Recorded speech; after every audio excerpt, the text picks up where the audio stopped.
Your children haven't won anything like the others.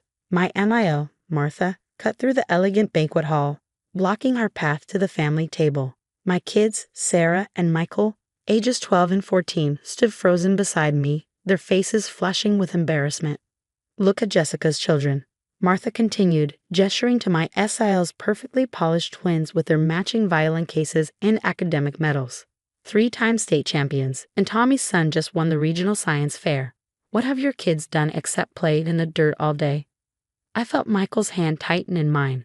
Sarah's shoulders slumped forward as if trying to make herself invisible. My name is Anna Williams, and at 35, I was watching my mother-in-law crush my children's spirits at what was supposed to be a family celebration. This is my achievement ceremony, Martha announced, straightening her designer jacket. I'm receiving the Citizen of the Year award. I can't have. She waved dismissively at my children. Underachievers at my table. What will my friends think? The banquet hall suddenly felt suffocating. Other guests were starting to stare, their whispered conversations barely masking their interest in our family drama. My husband, David, was stuck at work, probably for the best. He always froze when his mother showed her true colors. I looked at my children, really looked at them. Michael, in his carefully chosen button-down shirt, his collar slightly crooked. Sarah, in her favorite blue dress, the one she picked specially for her grandmother's big night. They had been so excited to attend, even helping me pick out Martha's gift. You're right, I said calmly, my voice steady despite the anger burning in my chest. We shouldn't be here. Martha's triumphant smile made my blood boil, but I wasn't finished. Come on, kids, I said, taking their hands. We have more important things to do. Anna, Martha hissed, her perfectly made-up face twisting in confusion. Don't you dare make a scene. I turned back to her, my voice just loud enough for the nearby tables to hear. No scenes, Martha. Just 3 people who know their worth isn't measured by trophies or medals. Enjoy your award. As we walked out, heads held high, I heard Sarah whisper, Mom, are we really underachievers? No, sweetie, I replied, squeezing her hand. Your grandmother just doesn't understand what real achievement looks like. What Martha didn't know, what she had never bothered to learn, was that my children had been working on something far more meaningful than any competition or award. For the past year, they have been turning our backyard into a sanctuary for local wildlife, particularly endangered butterflies. It started with Michael's science project on habitat loss. Instead of just writing a report, he had convinced Sarah to help him transform our garden. They researched native plants, built feeding stations, and created the perfect environment for butterflies to thrive. The local environmental society had noticed. They had been quietly documenting my children's work, amazed by their dedication and the results they had achieved. But we hadn't told anyone in the family. Martha would have just dismissed it as playing in the dirt. As we drove home, I made a decision. How about ice cream? I suggested, taking a different turn. But what about the garden? Michael asked. We were going to check on the chrysalises tonight. The butterflies can wait an hour, I smiled. Sometimes you need ice cream to wash away bad memories. At the parlor, Sarah stirred her sundae thoughtfully. Mom, why doesn't Grandma like what we do?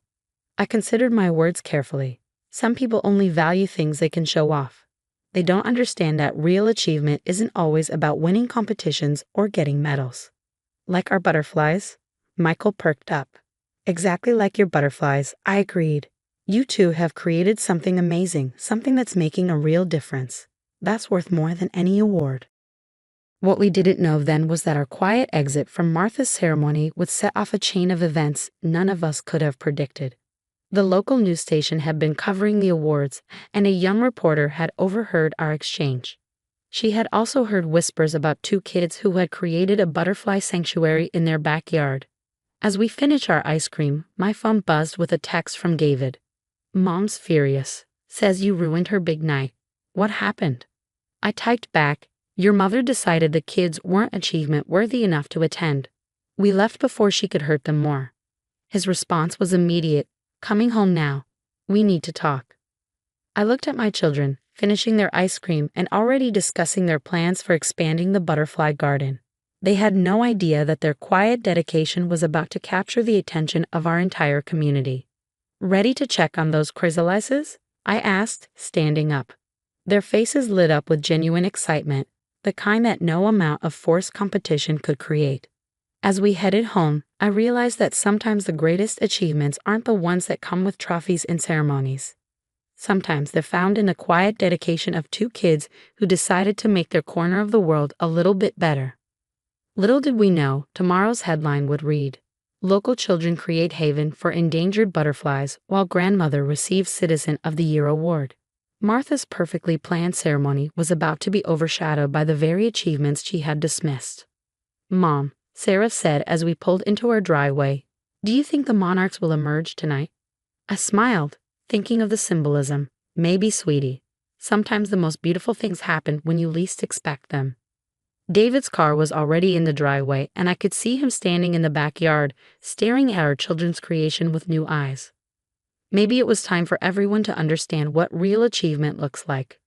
The security lights illuminated the garden, where dozens of butterflies were settling in for the night, their wings catching the light like stained glass.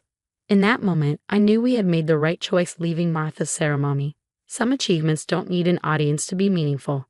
Tomorrow would bring its own challenges, but for now we had butterflies to watch and a garden to tend. Sometimes the greatest victory is simply staying true to what you believed in, even when others can't see its value. The morning after Martha's award ceremony, our quiet breakfast was interrupted by an insistent knocking at the door.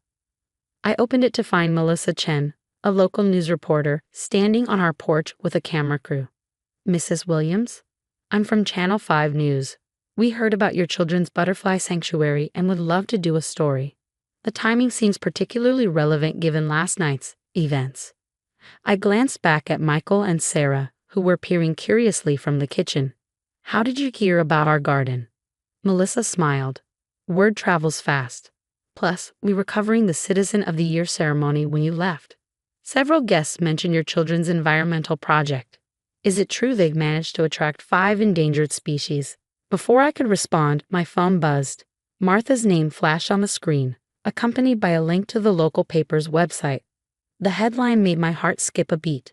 "Young environmentalists create butterfly haven while grandmother receives controversial award." "Mom," Sarah called from the kitchen, "the chrysalises are starting to move." I turned back to Melissa. "Would you like to see something amazing?" The next hour was a blur of activity. The news crew followed my children through their garden as they expertly explained their project. Michael showed off the special nectar plants they'd researched and planted. Sarah demonstrated the water features they had designed to create the perfect microclimate.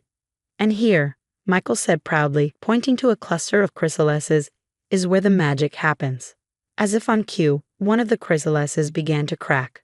The camera zoomed in as a monarch butterfly slowly emerged, its wings gradually unfurling in the morning sun. "This is incredible," Melissa breathed. "How long have you been working on this?" "Almost a year," Sarah replied.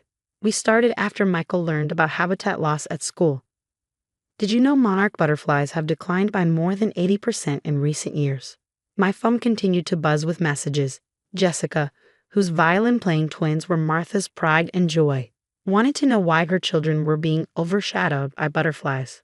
Martha had left several voicemails, each more agitated than the last. But I wasn't listening to any of them. I was watching my children shine, explaining complex environmental concepts with confidence and passion. This wasn't about competitions or medals. This was about making a real difference. "Mrs. Williams," Melissa pulled me aside. "Would you care to comment on why your family left the award ceremony last night?" I thought carefully before responding. Sometimes people have different definitions of achievement. My children may not have traditional accolades, but they've created something meaningful, something that's helping preserve endangered species. I couldn't be prouder. The story aired that evening. My kids sat transfixed, watching themselves on television. The piece was beautifully done, showcasing their garden in all its glory, butterflies dancing through the air as Michael and Sarah explained their project. Then came Martha's reaction. She had apparently stormed into the news station, demanding they take down the story. "Those children are embarrassing our family," she had declared. "Their little garden project is stealing attention from my achievement." The station, of course, included her outburst in the segment. The contrast between my children's genuine passion and their grandmother's petty jealousy couldn't have been clearer. "Mom?" Michael asked after the broadcast. "Did we do something wrong?" I pulled him close. "No, sweetheart. You did everything right. Some people just can't handle it when others shine. That evening, David finally found his voice. After watching the news story 3 times, he turned to our children. I had no idea, he said softly. All this time, I thought you were just playing in the garden. This is extraordinary. The next morning, our doorbell rang again. This time, it was Dr. Eleanor Martinez from the State University's Environmental Science Department. She had seen the news story and wanted to offer my children an opportunity to participate in a real research project. What you've created here, she explained, gesturing to the garden, is exactly what we've been trying to promote. Would your children be interested in helping us document butterfly migration patterns? Sarah and Michael's eyes lit up. This wasn't about winning medals or beating others. This was about contributing to something larger than themselves. As they eagerly discussed the project with Dr. Martinez, my phone buzzed yet again. Martha had posted a long rant on social media about attention-seeking grandchildren and real achievements versus hobbies. I silenced my phone without reading further. Outside, my children were helping Dr. Martinez set up monitoring equipment, their faces glowing with purpose. Sometimes the best response to criticism is simply to keep doing what you know is right. The butterflies danced through the garden, oblivious to the family drama they had sparked. One landed on Sarah's shoulder as she worked, its wings catching the sunlight like a living medal, more beautiful and meaningful than any award Martha could ever receive. The aftermath of the news story spread like wildfire through our community. Within days, schools started calling, asking if my children would give presentations on butterfly conservation. Environmental groups reached out about partnerships. Even the mayor's office contacted us about implementing similar gardens in public spaces. But the most unexpected development came from Jessica, my sister-in-law. Her twins, the violin prodigies, had watched the news story and become fascinated by the butterflies. They begged to visit our garden. I don't know what to do, Jessica confessed when she called. Mother's forbidden us from contacting you, but the girls won't stop talking about the butterflies. I thought about my nieces, so often paraded around with their violins like show ponies. Bring them over, I said. Some things are more important than family politics. The next day, Jessica's twins stood in our garden, their usual perfect posture relaxed for once, eyes wide with wonder as Michael and Sarah showed them how to identify different species. Can we help? Amy, the older twin by 2 minutes, asked shyly. Maybe we could play music out here? I read that butterflies respond to vibrations. It was the first time I ever heard either twin suggest playing music for joy rather than competition. Martha's reaction was nuclear. When she discovered Jessica had betrayed her by visiting us, she threatened to cut off the twins' violin lessons. But something had shifted. Jessica, for the first time, stood up to her mother. Enough, she said during a family dinner we weren't invited to. Your grandchildren have created something beautiful and important. Why can't you see that? The environmental project expanded beyond our backyard. Dr. Martinez helped the kids establish a network of butterfly gardens throughout the community. Other children joined in, inspired by what they'd seen on the news. Martha made one last attempt to reassert control. She showed up at our house unannounced, clutching her Citizen of the Year award. This, she said, thrusting the trophy forward, is what real achievement looks like. Not playing with bugs in the dirt. But her words had lost their power. At that moment, a group of elementary school students was in our garden, learning about ecosystem conservation from Michael and Sarah.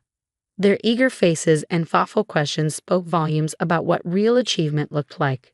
You know, Martha, I said quietly, those bugs in the dirt have taught my children more about leadership, dedication, and making a real difference than any competition ever could. But you're too busy counting medals to see it. She left in a huff, but I noticed her pause at the garden gate, watching as a monarch butterfly landed on Sarah's outstretched hand. For just a moment, her expression softened, showing a glimpse of the wonder she had lost in her endless pursuit of prestige. 3 months after Martha's award ceremony, Michael and Sarah received their own recognition, the State Environmental Conservation Award for Youth Leadership. They were honored not for competing against others, but for inspiring an entire community to protect endangered species. During their acceptance speech, Sarah said something that brought tears to my eyes. Sometimes, the smallest creatures can teach us the biggest lessons about what really matters. Martha wasn't there to hear it. She declined the invitation, claiming she had a more important engagement. But Jessica came with her twins, who had started their own butterfly garden. Even David's father, long silenced by Martha's dominant personality, attended and beamed with pride. "You know what's funny, Mom?" Michael said that evening as we watched butterflies flit through our garden. "Grandma's award is sitting on her shelf, but ours is out here, flying around everywhere we look." I hugged him close, understanding exactly what he meant. Real achievements don't always come with trophies. Sometimes they flutter by on delicate wings, leaving the world a little better than they found it. 6 months later, the local news did a follow-up story. By then, our butterfly sanctuary project had spread to 20 other locations. Martha's Citizen of the Year award had gathered dust on her mantle.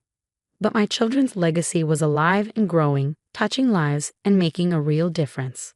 Looking back, I realized that Martha's rejection at her award ceremony hadn't been an ending. It had been a beginning. She had tried to shame my children for not fitting her definition of achievement, but in doing so, she had only highlighted the true meaning of success. As I watched my children lead another group of students through their garden, I smiled, thinking how sometimes the greatest achievements come not from competing with others, but from following your heart and doing what you know is right. The butterflies continued their dance through our garden, living proof that sometimes the most meaningful victories don't come with trophies at all.